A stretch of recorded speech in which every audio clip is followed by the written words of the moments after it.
everybody look through the gallery of faces and names here and look at all these clapping hands, all the cancer survivors among us.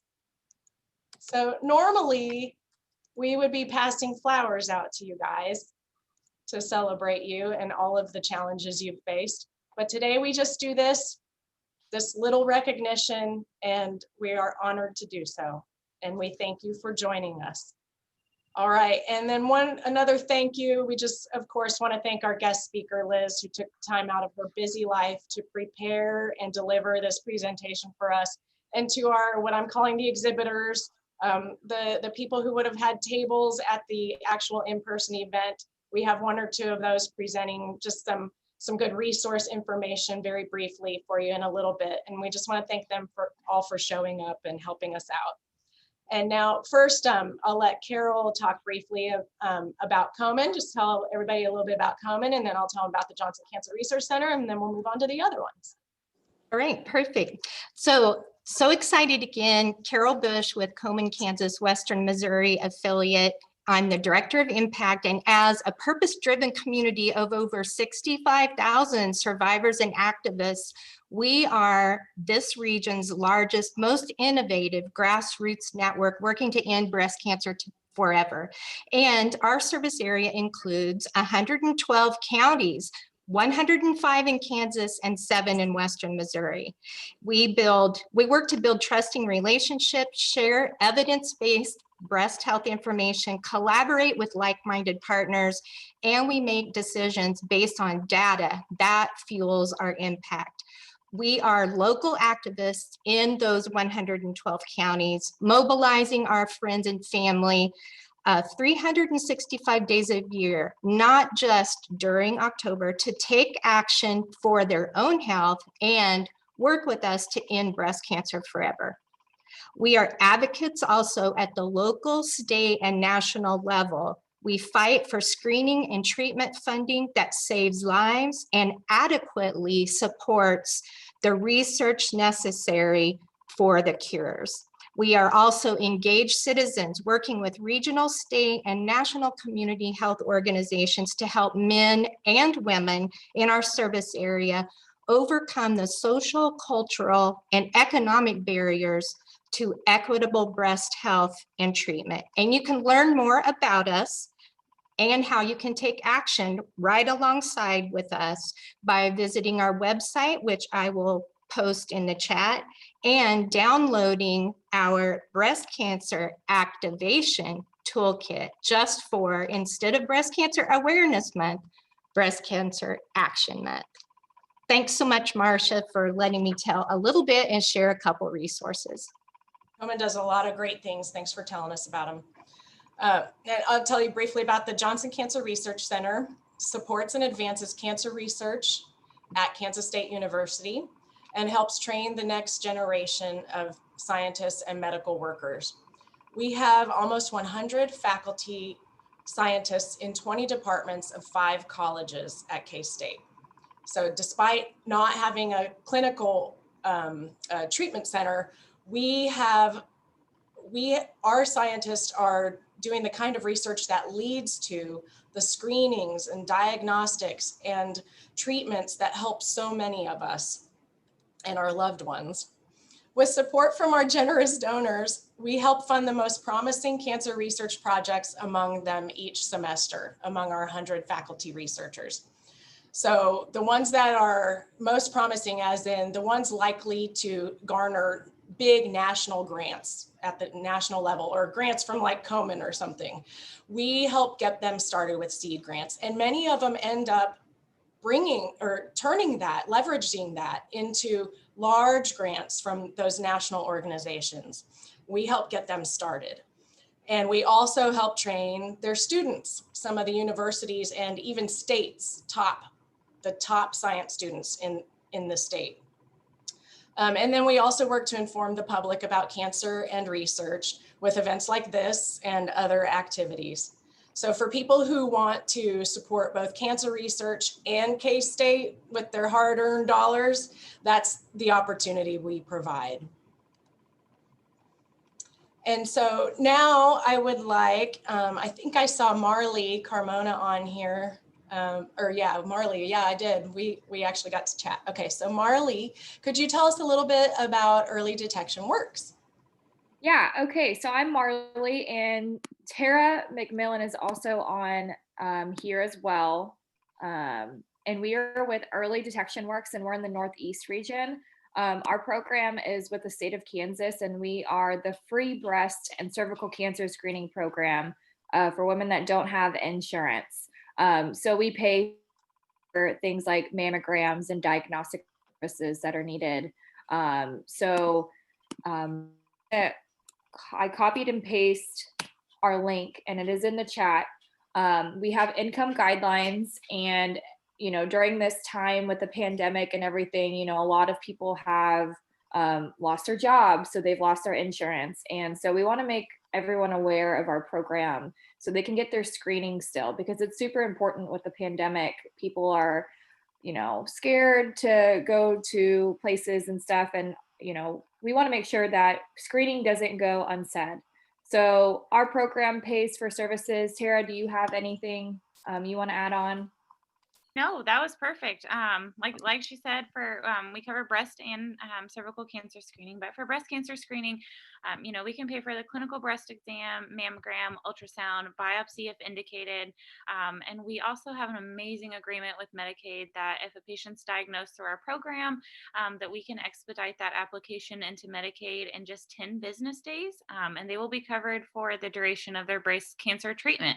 So we are limited to the diagnostics, but we can help get you assisted into treatment if needed. Our program is amazing. So please call us if you guys need our help. We would love to see, if we could help you. Thank you both, Marley and Tara, for that. It's such a good program. And I believe Komen offers some support to that program, right? Yes, we partner very, very closely and have for many years. And also one of the things our public policy volunteers have advocated for enhanced funding, not only nationally, but at the state level, and also policy that puts in place that once a woman participates in EDW, if she needs continued treatment, then she is enrolled in CanCare or Medicaid. And that is a wonderful benefit in our state as a result of our public policy advocacy. Okay, so now we're on to the good stuff. Carol, can you introduce our speaker? I would be more than happy to. I'm so excited. So one of the things I love when a woman asks why, starts a business, but even better when that woman is a 4-time cancer survivor. Therefore, she knows a thing or two about cancer treatments, and she channeled that experience and the discomfort of the pandemic to really perfect her business plan. She has a great story to tell, and I don't want to tell all of her secrets, but one of the things I really appreciate is most recently, Liz has been featured in some podcasts and interviews, and one of them recently was in Authority magazine. She had an interview featuring female disruptors October 7th. And one of the things that the interviewer asked her to share was what was her favorite life lesson quote. And I'm going to read this from the interview because I think it is the perfect introduction. So Liz is stating that she came across an unattributed quote. Fear has 2 meanings: forget everything and run, or face everything and rise. And Liz went on to say, I actually jotted it down on a sticky note for my office, and I look at it daily.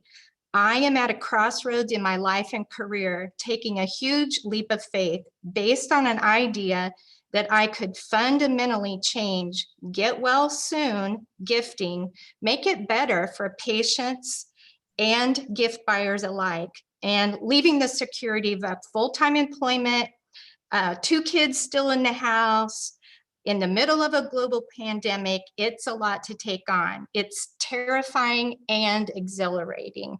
Run or rise, those are the options. And every day I proactively choose to rise. I can think of no better introduction. So Liz, I'm excited for you to tell your story and take it away. All right, well, now I'm ready to run. That was so nice. Obviously, I'm going to have to text you or Venmo you the $20 for such a kind introduction. So that'll be coming later. Yes. So as Carol said, I like to think of myself as a medical miracle.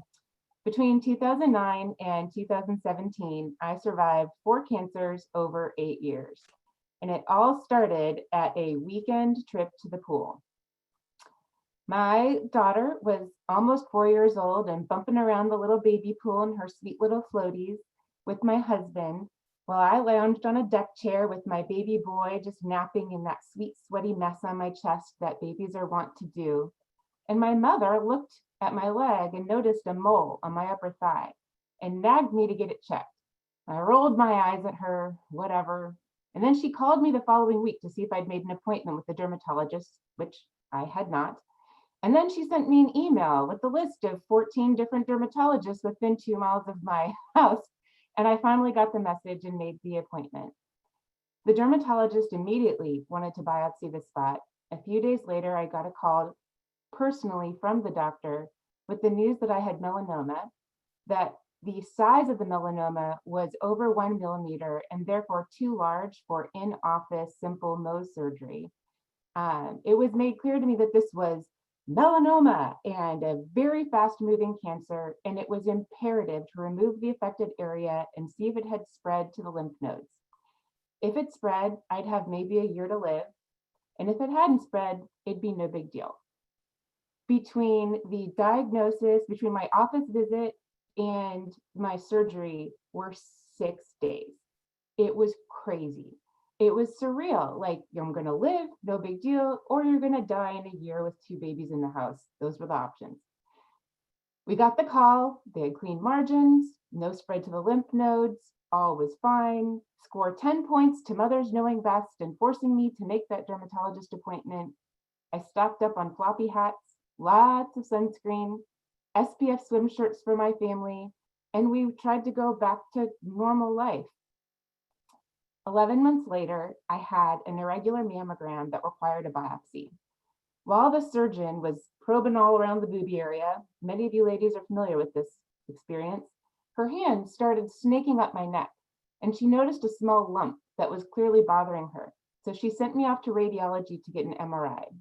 That month, I got a 2-for-1 deal. I got a breast and a neck biopsy.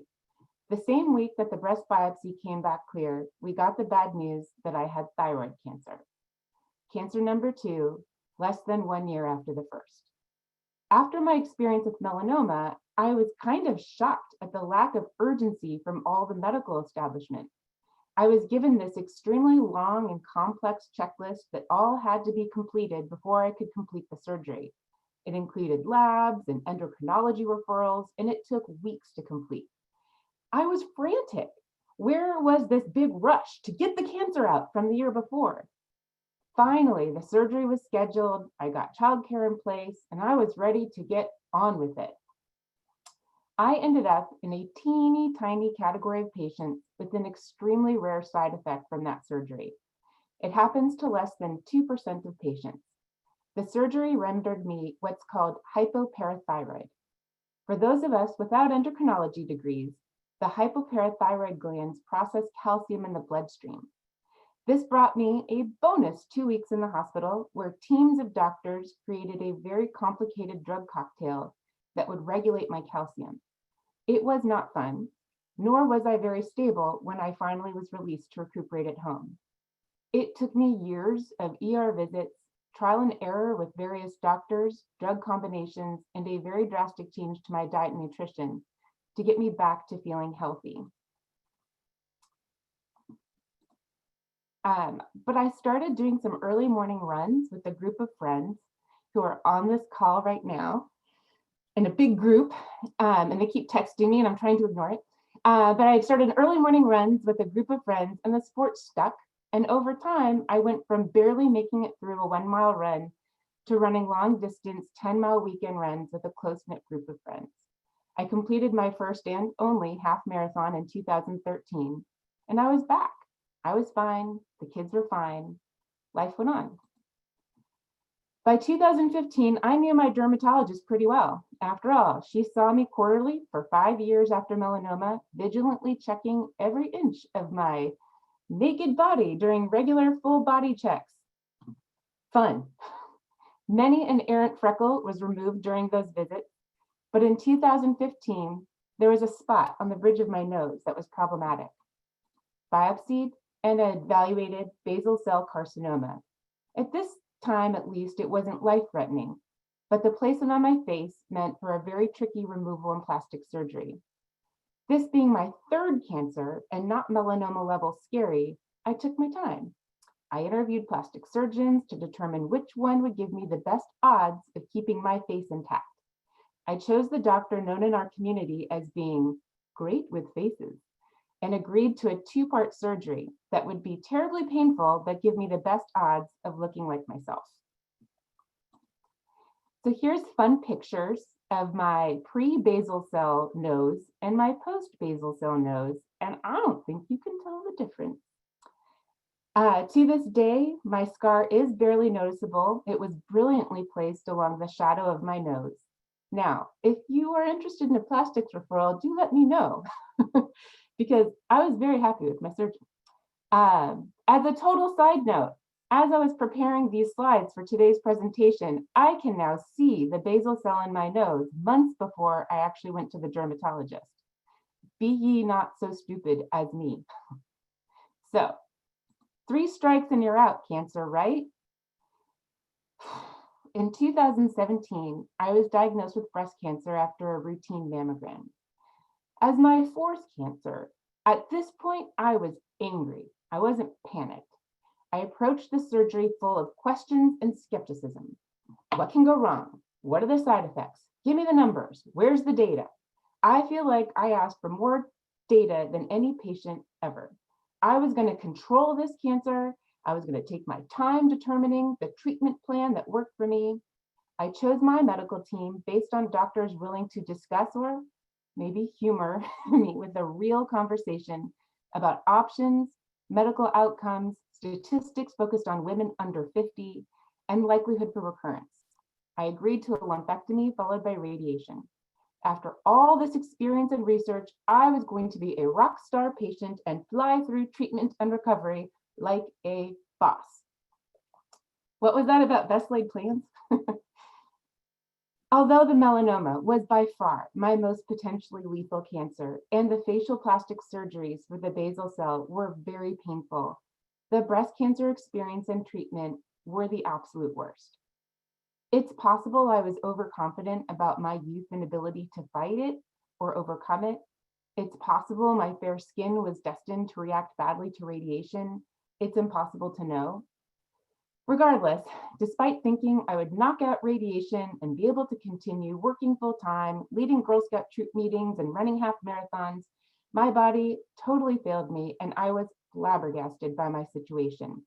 I am a planner. I was being proactive. There were 2 concurrent issues.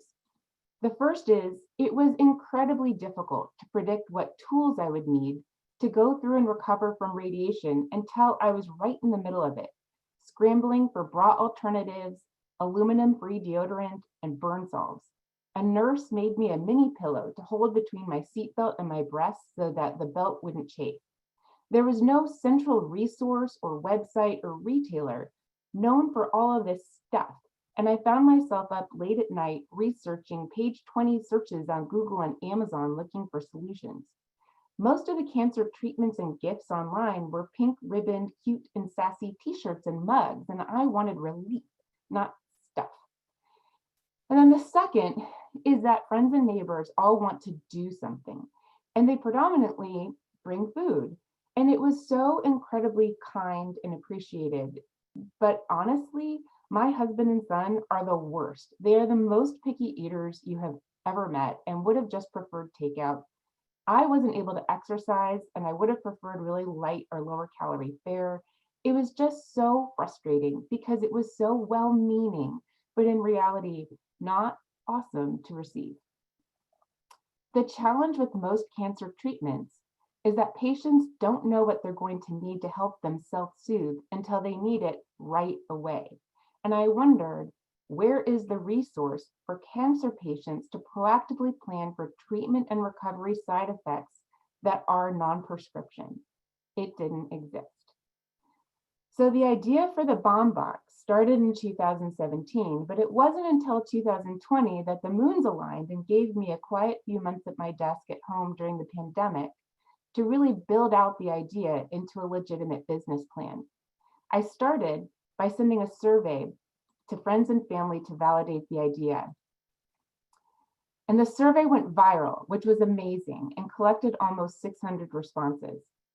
And so what was so interesting to me is that the research revealed that I was most definitely not alone in my frustrations, and that there was a huge level of interest from both cancer patients and caregivers frustrated by the total lack of functional self-care and gifting options. As you can see in this slide, we asked cancer patients to evaluate over 60 different items on a scale of 1 to 5. The top performing items were all functional, things like lotion and lip balm and pillows and blankets. And the bottom performing items were all really what you can find today, things like Kicking Cancer tote bag or a worry stone or framed quote. Furthermore, while it won't surprise, I think, many of you here today, to me, one of the most shocking findings was from the survey was how prevalent cancer is and how common it is to purchase gifts for cancer patients. When we asked, have you ever purchased a gift on behalf of an acquaintance, friend, or family member undergoing cancer treatment, 72% said yes. So a few weeks after finishing my radiation treatments, my girlfriends threw me what they called finish line party. It was magical. It was filled with cocktails and cake and laughter. I'm getting choked up thinking about it. It was made even more special by some friends who flew into town from New York and Los Angeles to attend. The cumulative trauma of the past 8 years had finally caught up to me, and rather than simply get back to normal, I am so incredibly grateful to those friends and family who gave me a minute to celebrate all I had overcome. For those of you in the audience working through or having experienced a cancer or breast cancer, I cannot recommend highly enough taking a minute to memorialize what you did, that you're done and you got through it. For me, that party was just such an excellent way to put a period at the end of the sentence. It demarcated the before and after treatment and gave me that breath to acknowledge what I had been through and prepare to move past it, both physically and emotionally. The finish line party was where the seed for the Balm Box started. So maybe there is some crazy kismet in the universe, all those years of cancer treatments leading me to the launch of something great. I certainly hope so, because sometimes the finish line might actually be the starting line. Thank you.